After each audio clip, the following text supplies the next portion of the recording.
yeah, do it's running. RTKC by liver transplant. Yeah. And one of them died, actually. Just I remember because it was like a family of Yeah, four. sure. Yeah. That's been pretty heavy amount that they ingested. Yeah, right. Yeah. So there Or are they just some really mushrooms. Some are really poisonous. Yeah, yeah. Michael, would you bring me one of the press packs? Sure. All right.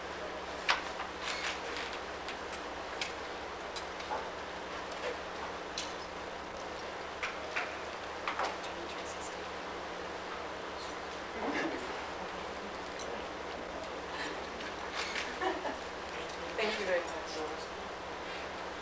Oh, I'll be all right. All right. Thank you all very much for waiting. I'm sorry we're getting started late. And hopefully Mr. Nader will be here soon and can just join us. He was to be the last speaker on the panel anyway, so things should be all right. My name is Claudia Lenhoff, and I'm on staff at the Champaign County Healthcare Consumers, and I will be the moderator for this press conference. The Champaign County Healthcare Consumers is a 22-year-old nonprofit grassroots citizen action organization founded on the premise of participatory democracy and the belief that meaningful change in the healthcare system will only come through the active involvement of consumers. Much of the work we do locally has national relevance, and the Medical Billing Task Force has been leading the nation in consumer efforts to fight unfair, unethical, and illegal medical billing practices. Thank you all for coming here today. Now I want to introduce to you the people who will be making statements. Jack Kuhn, sitting to my left, is the spokesperson for the Champaign County Healthcare Consumers Medical Billing Task Force, and Gloria Winke, to my right, is a consumer who will be talking to you about her experiences. And if there is time, I will read a statement on behalf of Tracy Peoples-Palmer, who couldn't get off of work in time to be here. And then finally, we will hear from Ralph Nader when he gets here. I'll go ahead and turn it over to Jack. Okay, thank you all for coming this evening. On January 1st, 1997, Carle Clinic Association began charging 18% annual interest on outstanding bills. Soon after, the Champaign County Healthcare Consumers Health Hotline began receiving large numbers of calls from frustrated consumers reporting a variety of billing problems. A group of consumers began meeting in March 1997 in response to these and other consumer complaints about medical billing and collections practices by area providers. This group became the Medical Billing Task Force and has been meeting regularly since that time. For the last year, the Medical Billing Task Force has been allied with Ralph Nader's new consumer initiative, the Bills Project. This billing has become an enormous national problem. The Bills Project is working to document illegal and unethical practices and to offer solutions. Our work with medical billing fits perfectly with the Bills Project, and we are happy to be sharing resources and knowledge with Mr. Nader's group. Since 1997, the task force has received hundreds of complaints indicating a disturbing tendency of most area healthcare providers to become more aggressive in their collections practices. Many consumers have been sent into collections and suffered damage to their credit history, even when making payments every month. Some have been driven into bankruptcy. The trend is clear. Corporate medicine is attempting to increase the bottom line profit through aggressive collection practices. While all the area's largest medical service providers are participating in these more aggressive practices, billings from Carle Clinic have been particularly troubling. Complaints to the task force regarding Carle billings routinely involve erroneous and confusing charges. The sheer volume and similarity of complaints indicate problems in Carle's billing practices that are systemic in nature, and they're not isolated individual occurrences. At times, Carle sends out bills that are so confusing and indecipherable, even their own patient accounts representatives are unable to explain them.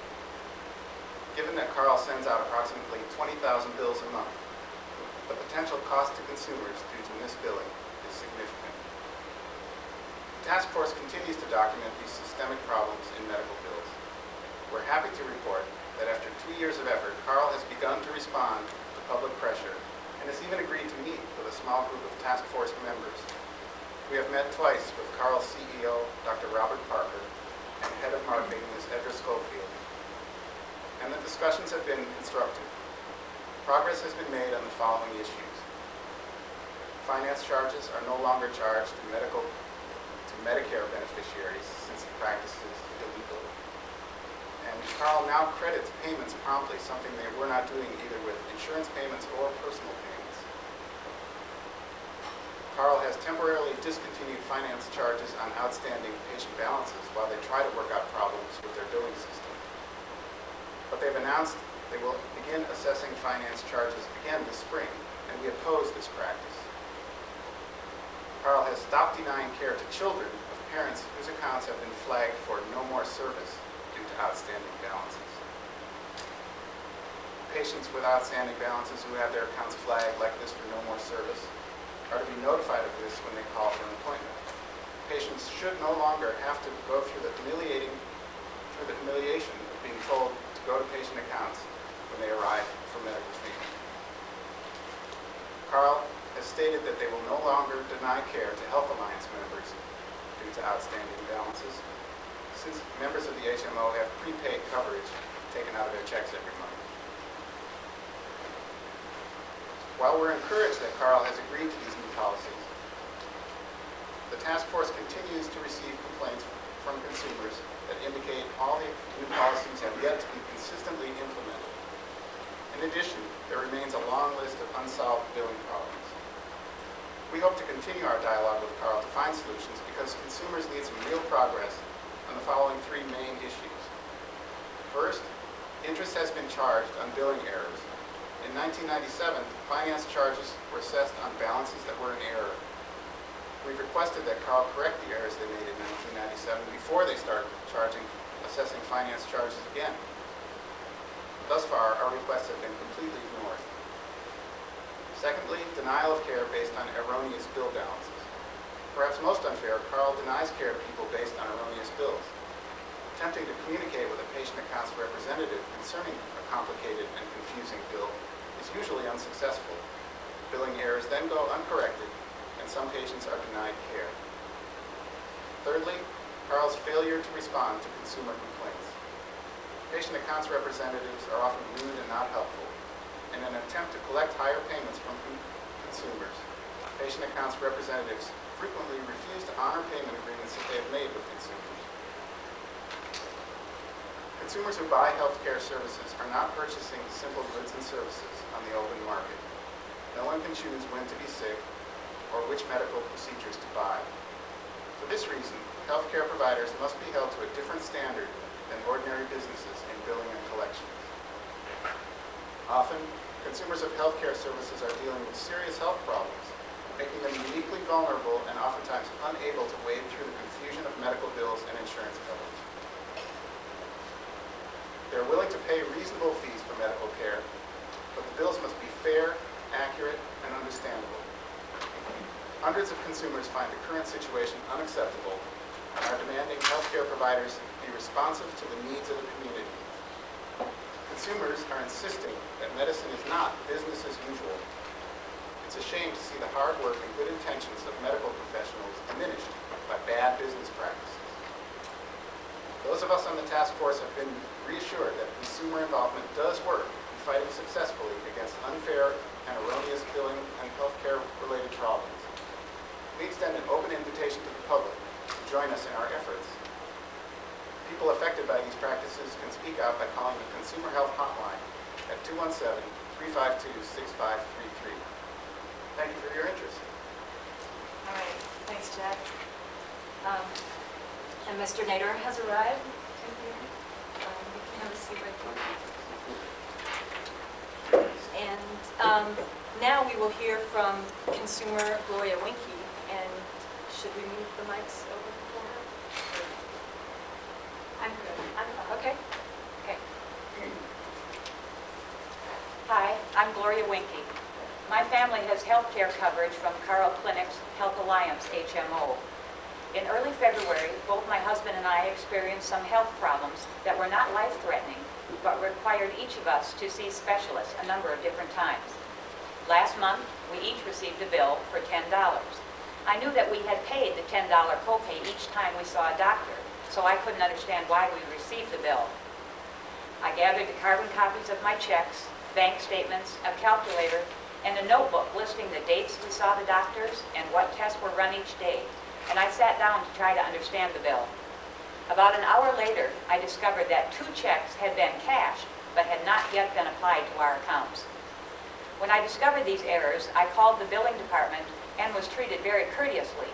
The patient accounts representative was able to discover that in one instance, the incorrect doctor number had been entered into the system. In the other, the incorrect date had been entered. She said that she would credit the payments that I had that were sitting in this unallocated payments account, and she would send me a corrected bill, which I have already received. The patient accounts representative also suggested that the next time I make a co-payment, I should make sure that the doctor number and the date are correct. How am I supposed to know the doctor number, I asked her, and I should ask the doctor's staff for the answer. And I assert that this is an issue that should be addressed by the doctor's staff in the billing department, not by the patients. I was billed due to errors by the clinic, not because I hadn't paid for services. The problems caused by incorrect doctor number and incorrect date were problems that were out of my control. I sent a follow-up letter to our phone conversation, and I asked the patient accounts representative to show the letter to her supervisors and to the department managers. In the letter, I had asked to be paid for the time that it took me to discover that Carle Clinic billing department had not properly credited my account. This isn't the first time that a co-payment has not been credited. A few years ago, I received a bill for an office visit for my stepson. I ignored the first bill because I knew that I had made the co-payment. I waited for that co-pay to catch up and to be applied to my account, but that didn't happen. Finally, just before interest would have been added to my account, I did send them an additional check for $10. And then about a year later, I received a refund check for $10 with no interest, with the explanation that my account had been overpaid. Consequently, I decided not to pay these recent bills that I got, but to try to get to the root of the problem. I can imagine how difficult it is to resolve billing problems for people who don't have the patience or the ability to study the bill and verify the payments, those who don't have the educational background, or those who are too ill or grief-stricken to be bothered with this at this time. I am fortunate to have the personal resources to resolve these kinds of errors. It doesn't matter that the error was a relatively small amount of money. If Carle Clinic sends out 20,000 billing statements each month, and I believe they do send many more than that, with an average 50-cent error on each bill, that amounts to $10,000 that consumers really do not owe. Most people wouldn't notice such a small error, and if they did, they might just pay the extra 50 cents because they don't have the resources to dispute the error. Let's say Carle sends out 20,000 statements each month, and only 10% of them contain errors. But the error is like mine, $10, not 50 cents. That amounts to $20,000 that consumers don't owe. Or if as little as 1% of the bills contain errors, 200 patients every month have to struggle with correcting the errors or will needlessly pay more than they should. Billing errors I have described suggest that Carle Clinic has ongoing systemic problems with their billing system. I have spoken out today in the hope that I might be able to help others and to convince Carle Clinic that they do indeed have billing problems that need to be resolved immediately. Thank you. Thanks, Gloria. Tracy Peoples-Palmer isn't here to make her statement, but you all should have copies of her statement. And she would be happy to talk to anybody if you might want to call her, and you can ask me for her phone number. She'd be happy to talk to y'all. And at this point, I'd like to go ahead and turn it over to Mr. Ralph Nader. Thank you very much. We have a national billing abuse project in Washington, and we've been very pleased to work with the Champaign County Healthcare Consumers Billing Project. It's the first local diffusion of what should become a national movement against computerized billing, fraud, and abuse in the healthcare industry. In 1992, the investigative arm of Congress, called the General Accounting Office, estimated that 10% of the healthcare bill in America goes down the drain due to computerized billing, fraud, and abuse.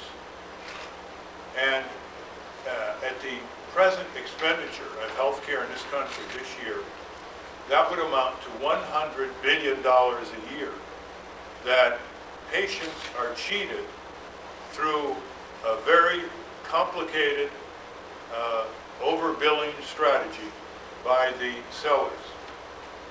$100 billion a year stolen from consumers in the healthcare industry makes it quite clear that bank robbers are in the wrong business.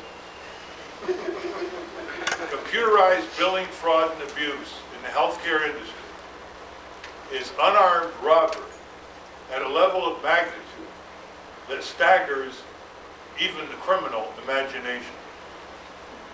And because of third-party payment, because of inscrutable codes that are incomprehensible on these bills, because of repeated stratagems as to how to exact the maximum amount of money from the minimum amount of family budget by consultants who create these billing designs and suggest these billing impositions, patients are basically defenseless. And we are completing a major report on computerized billing, fraud, and abuse, not just in the healthcare industry, but right across the board, in the repair industry and many other industries throughout the country. And as part of that report, we'll propose in draft form what we call small crimes prevention legislation. And that would be enacted at the state level. And at the state level, such legislation would simplify these billing designs so people can understand them, make sure they are not incomprehensible, and in a variety of ways minimize the likelihood of overbilling for services not rendered, duplicate billing for services that are rendered, small increases in billing that they make up with huge volume of customers by these giant HMOs, tricky finance charges, and even billing for billing. Yes, they now bill you for billing. A woman in California, for example, was in a hospital. She rented a TV for her room, and the bill came $40 for the TV and $2 for billing handling charges. So now they bill you for billing. This kind of overbilling, racketeering must stop. It is bleeding the economy and family budget by tens of billions of dollars a year just in the healthcare industry alone. And it's time for law and order in the form of tough laws and tough enforcement to stop these HMOs and these hospital chains and anyone else in the healthcare industry from cheating, stealing, and wheeling. Thank you. Thank you very much. We would be happy to go ahead and open it up for questions if anybody has any questions. Mr. Nader, you said this was the first vocal group? Yes, it's taking it up. Well, first of all, you should know that there's no group in America that is well organized and has such a track record as CCHCC. The only thing I criticize it for is that their name is too complex. CCHCC. We just call them in Washington the Champaign-Urbana Health Consumer Group. Somehow that's easy to remember. What is it about this group that you like? And why did you get involved with it? Well, superb organization. There is no group in the country that's lasted longer, achieved more, and brought in more low-income people as part of its constituency. And it's diversified in terms of going after a lot of different kinds of healthcare services, adequacy of the services, waste, corruption, pricing, etc. And a lot of the credit goes to the people who are working it every day as a staff, members, several thousand members, and to the main guru, Mike Doyle, who is, as usual, modestly standing behind you in the room. I've often wondered why the model does not replicate faster. And part of it is that we don't have schools in our country that train organizers for this purpose. It really takes trained organizers to do this in one community after another. Remember, it was the same healthcare industry that opposed universal health insurance during the Truman administration, during the Clinton administration, on the grounds that patients would lose their choice of doctors and hospitals, would be enmeshed in bureaucracy, and would be charged more than they should be if we had universal health insurance, single payer. Well, single payer was not enacted, and what do we have now? Giant HMOs that restrict your right to choose doctors and hospitals, envelop you with bureaucracies, gag doctors and nurses, and impose enormous price excesses on you, and enrich the corporate executives at the top beyond the dreams of their personal avarice. What should people do if they receive a high medical bill and they just don't think it seems right? What should they do, people in this area? Well, one thing they should do is look at the small claims court. One way to tie these HMOs up is to file in a small claims court where you don't need a lawyer. It's very, very simple. And that's an immediate thing you can do. Another thing is to support CCHCC's effort for legislative reform here. A third is to urge the insurers to be more critical before they just pay the bills. And, the trouble is where you have third-party payment and it's not coming out of your pocket directly, it's up to the insurer to audit these bills much more rigorously. It's up to Medicare to audit these bills much more rigorously. They are doing a better job in the last 2 years in Washington on Medicare fraud and abuse. But there needs to be a lot of tough feedback from a lot of patients working as patients, working on their insurers, and working as citizens before the state legislature, so that these HMOs and clinics have to pay back. The first thing is for them to cough it up. You know, it's one thing winning over Carle, what is it called? Carle. Yeah, the Carle Clinic. But it's quite another thing to say, you're going to cough it up for the last 10 years. You're going to cough up tens of thousands of dollars. I mean, that's the real deterrence when they have to take it out of their treasury, so to speak. And so there needs to be class actions filed, consumer class actions, and they're coming. There are some suits around the country already, and that allows consumers to aggregate their claims and get competent attorneys and file and sustain suits.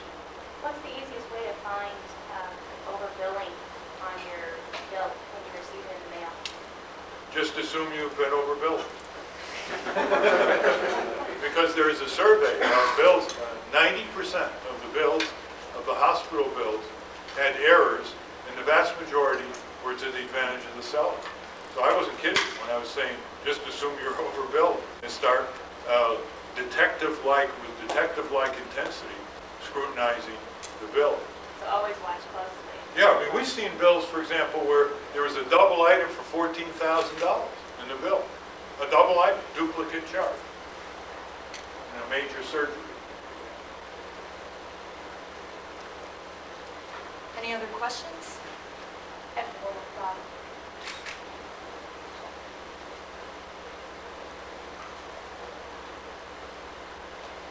You see, the thing that makes this possible is the computer. Because when you catch them, you say, oh, computer error, or must be a software glitch. And they always refer to some inanimate object that is to blame. And the other thing is that a computerized bill is so neat. Imagine if it was handwritten and so on, you'd be more suspicious. You know, it's so neat. The computer couldn't possibly have a criminal mind, right? It's an inanimate machine. That has a lot to do with it. I mean, the surge of overbilling went into boom times with computerized billing practice. And there are consulting firms that actually tell the vendors, here's how you squeeze more this way, and squeeze more that way. Unbundling is a technique. For example, people's dentists used to go to a dentist and there'd be one item for filling a cavity or something. Now they unbundle it. Like for teeth cleaning in Washington, D.C., they have first $15 for surveillance, and then $75 for the procedure. And then, so that's $90. And so unbundling is a very sophisticated technique, especially when you're dealing with multiple medical procedures. And it all ends up adding more and more to the bottom line. But also at the core is the inscrutable codes. You can't understand the bills. You can't understand any bills. We have trouble understanding our copier bills. Everything's in code now. And that's a technique to make sure that people can't detect they're being defrauded or being overbilled. And it's most prominent in the medical area. Now, is it true that, and I'm not just speaking here just in Carle, here in Champaign, but throughout the country, is it true that doctors will generally look you over, like, give you like an injury, they'll look you over and they'll say, well, let's take an x-ray just in case. Is that a ploy, a way to try to get more money off the patient? That's another technique of overbilling, perhaps the oldest one. That's where you were subjected to unnecessary procedures in order to patch the bill. Does that happen a lot here in Champaign? It happens. I think that, oh, I'm sorry. Especially with workman's comp, it happens a lot. And it happens other ways as well. I was actually going to say, we have a reception that's getting started. So I don't know if some people want to come up and ask questions, but maybe we can go ahead and wrap up the oh, I'm sorry, did you have one more question? That's fine. Okay, That's fine. you can come up if you want. By the way, if you want to contact our bills project in the future, because it's going to be a bigger and bigger issue, it's called Todd Larson, Larsen, at 202-387-8030. 202-387-8030. We once had to put out an 8-page advisory on how to read your utility bill. And that's before they became complex. I mean, this is a serious problem. I mean, basically, we're an English language country, and they give us code in ancient Greek. And then they say, we dare you to find out what we're charging you. If you can't understand the bill, it's not your fault. It's the fault of the vendor. And this is right across the entire economy, it's that way. If you publish a book and you get book royalties, I dare you to figure out your statement. It's impossible. Completely inscrutable and deliberately designed to camouflage the bill from the payroll. And the time has come for a revolution against computerized billing fraud and abuse perpetrated by knowing, willing, and premeditated sellers. This is not accidental. It's not computer error. It's not an oversight. You're welcome. Thank y'all very much. It's crime in the suites.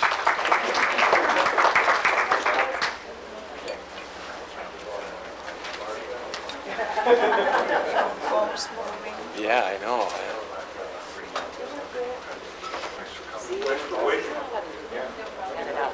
I'm just worried about when I send out the call. I want one of those copies.